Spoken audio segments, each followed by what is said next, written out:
Você vai montar um time... A gente vive da notícia e a notícia muitas vezes é o mercado.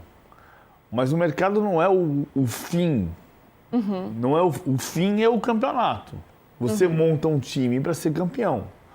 O Flamengo tem um time para ser campeão brasileiro e para ser campeão da Libertadores. Se ele vai conseguir com esse time, ou se ele conseguiria isso mais facilmente com o Almada, é uma outra discussão. E eu não acho que o Flamengo estaria tão mais perto de ser campeão brasileiro da Libertadores por ter o Almada no elenco. Eu acho o Almada um jogador importante, uma contratação importante para a projeção de sequência do Flamengo para os próximos anos, substituindo o De Arrascaeta eventualmente. Então, eu acho que a gente está... Por isso que eu acho que a gente está maluco. A gente ficou maluco com essa história de mercado. Seria ótimo ter o Almada. Não tem o Almada, não tem o Almada. E agora pode ter Luiz Henrique. Aí vamos para o outro capítulo, a outra parte dessa história, Igor. Isso aproxima ainda mais o Flamengo do Luiz Henrique. Você já explicou um pouco, mas eu acho que dá para a gente dar um pouco mais de detalhes, né, de agora, porque foco total no jogador do Zenit agora. Entre os nomes que a gente conhece, né? Não sei se o Boto não tem essa informação, se o Boto tá... O pessoal do Flamengo diz que tem mais gente aí para vir nessa janela ainda, principalmente partindo da premissa que ele já explicou publicamente que quer meia, que é um ponta, que seria nesse caso o Luiz Henrique, e também a famigerada função aí do atacante reserva para o Pedro. Do Luiz Henrique, o Flamengo reforça que tem esse interesse, continua conversando, continua tratando com as partes envolvidas aí para chegar no denominador comum em relação a valores, condições de pagamento. Isso e essa questão das condições são importantes, porque isso é o que de fato afeta o fluxo de caixa do clube, né? Saber quanto que precisa pagar, quando que precisa pagar, se isso já vem, o quanto já entra já em 2026 para ser pago pelos cofres do clube, quanto vai para os anos subsequentes e por aí vai. O fato é que, então, de novo, só para reforçar, às vezes a galera fica nessa urgência, curiosidade, talvez numa ansiedade para ver caras novas aqui no seu time do coração, enfim, pintando no futebol brasileiro.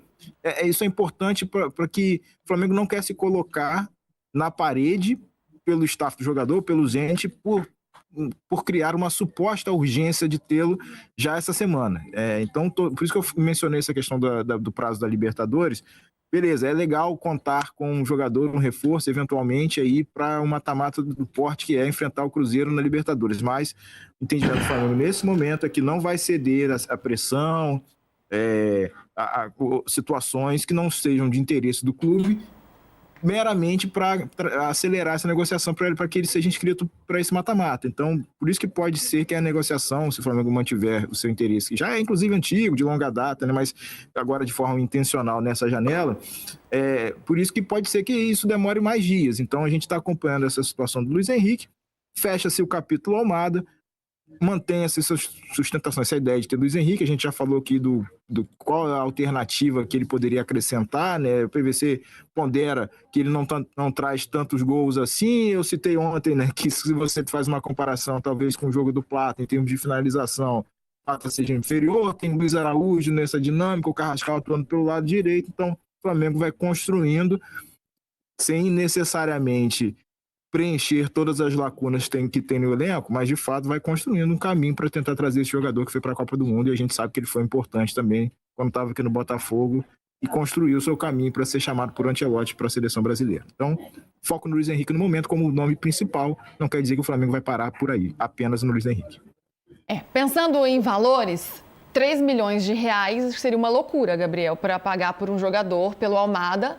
Mas, por outro lado, fazer um investimento, né, na casa dos 30, 35 milhões, depois de já ter investido 45 milhões de euros, isso em euros, no Paquetá. Então, assim, evita fazer uma loucura, mas tá ali também em patamares bem altos. Assim. Então, mas o Flamengo é aquele cara que entra no shopping para comprar um carro e sai com iate, né? Mudou completamente o foco, assim. Tem dinheiro, obviamente pode ter ali esse luxo, mas muda o foco completamente, porque o Almada é um homem de meio, né? Então ele poderia jogar ali quando você não tem o Arrascaeta, quando você não tem alguns jogadores e tal, mas o Lino passou a ser um nome de meio também, né? Então, em urgência, eu acho que a ponta direita, que é onde joga mais ali o próprio Luiz Henrique, né? A ponta como um todo, os pontas, eu acho que hoje pro Flamengo encaixaria melhor, de fato, com a forma, né, que tem esse elenco. Eu acho que entre Almada e Luiz Henrique, se fosse para escolher um, para investir, faz sentido o Luiz Henrique. Isso eu estou de acordo. Mas aí cria uma obrigação, que é o que falou o PVC. Você pode não contratar nenhum dos dois. Esse é um sentimento que é válido. Você pode optar por outras opções, um time mais jovem, um time que não tenha tanta estrela. Mas acho que a condução do Boto leva a esse ponto. Porque o Boto alimenta a expectativa, nem proposta tinha, até onde disse o Melo pro River, né? Tinha uma sinalização. Ele fala publicamente do nome, incendeia o nome. Isso vem da imprensa, obviamente, mas ele confirma e ele incendeia a especulação. Então, tudo que não for um cara de alto nível, fica um buraco, fica uma lacuna. E aí, caso mais pra frente o Flamengo perca algum jogo importante, tenha alguma derrota, que falte um meia, falte um ponta, ó, tá vendo? Perdemos o Almada e ele não era o jogador que poderia entrar ali para ser esse cara do meio. Então, essa expectativa é alimentada pelo próprio Flamengo. E aí que eu voto na condução do Boto, mas dá para votar no A e no C, talvez, na enquete. Não, olha só, vou voltar no tempo aqui atrás, correndo o risco de estar cometendo algum deslize, Igor, me ajuda. Porque a cobertura da Copa do Mundo misturou muita coisa também, a gente estava muito mergulhado na Copa até 2 semanas atrás. Quando vazou o nome do Almada, vazou pelo Flamengo ou vazou pela competência de algum colega nosso? Honestamente, pela competência. Né? Foi pela imprensa, né, Igor? Mas assim, alguma das partes confirma. Eu não sei, não consigo exatamente cravar quem é a fonte do colega ou de quem confirmou na ocasião, assim, mas aí pintou a situação. Não sei, onde é que você quer chegar, meu cara? Não, porque assim, porque uma coisa é o Boto confirmar lá na frente.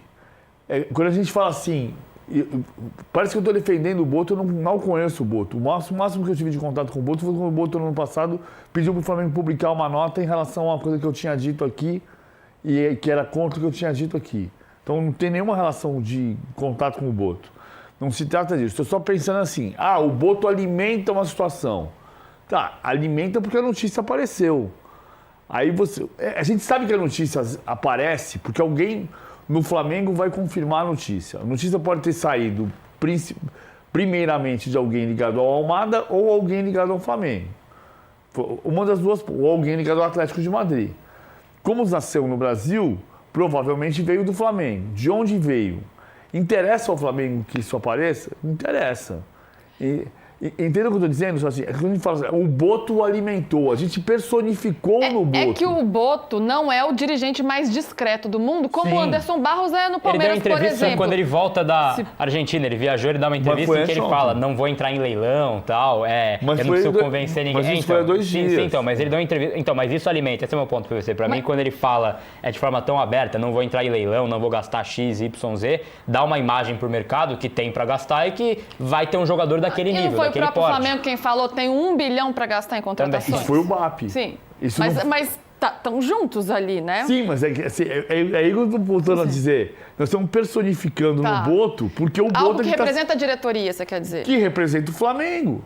O Flamengo precisa... Primeiro, o nosso mercado está maluco em relação a isso. Eu lembro, já falei aqui algumas vezes, contando a história do meu avô, quando eu ficava deitado no chão da sala, eu tinha 14 anos, abria o jornal e ficava lendo o Careca vai para o São Paulo, o Careca vai para o Palmeiras. O Careca foi para o São Paulo e fiquei lendo uma semana Careca para o São Paulo, Careca para o Palmeiras, estava no Guarani.